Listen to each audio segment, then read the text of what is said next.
All right, guys, we're going to go ahead and make the tortilla soup. It's on page 64 of your book here. 40 soup recipes in here altogether. It does have the recipe, but I'm still going to walk you through how to do it. Start with room temperature water. I'm starting with a little warm water to speed it up for this demonstration, but I'm going to go ahead.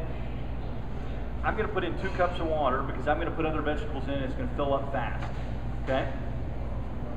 So I'm going to put the lid on. Now normally I would put everything in here, but again, I want to speed this process up a little bit.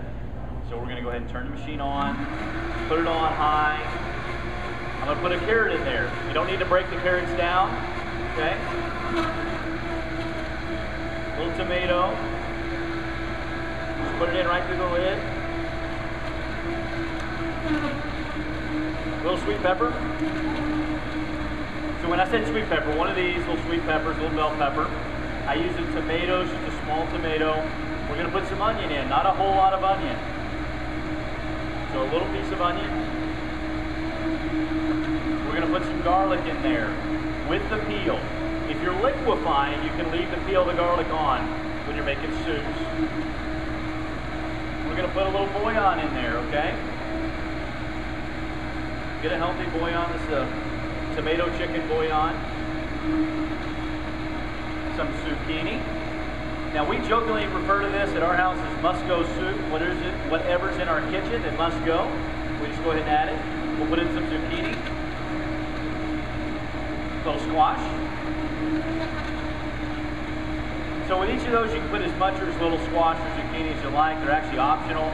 We're going to put in some celery in this. And some cabbage. Now again, all these are really optional. It's all up to what you have. The big main ingredients in the tortilla soup are tomato and carrot. That's my opinion. And then the garlic and onion. Anything else you add past those is just really optional. So we're going to let this go. It's going to take about 7-8 minutes to make hot soup at home from room temperature water. The biggest 2 mistakes that people make is they either don't let it run long enough to get hot enough, or they don't put enough spice in. So we're going to put some spice in. Some Mrs. Dash. This is a Southwest seasoning. Any taco seasoning works well. This happens to be a salt-free, that's why I like it. And I don't use a lot, but you got to make sure you add it. If you try to make it all natural, vegetables and water don't have a lot of flavor to them, okay? So that's it.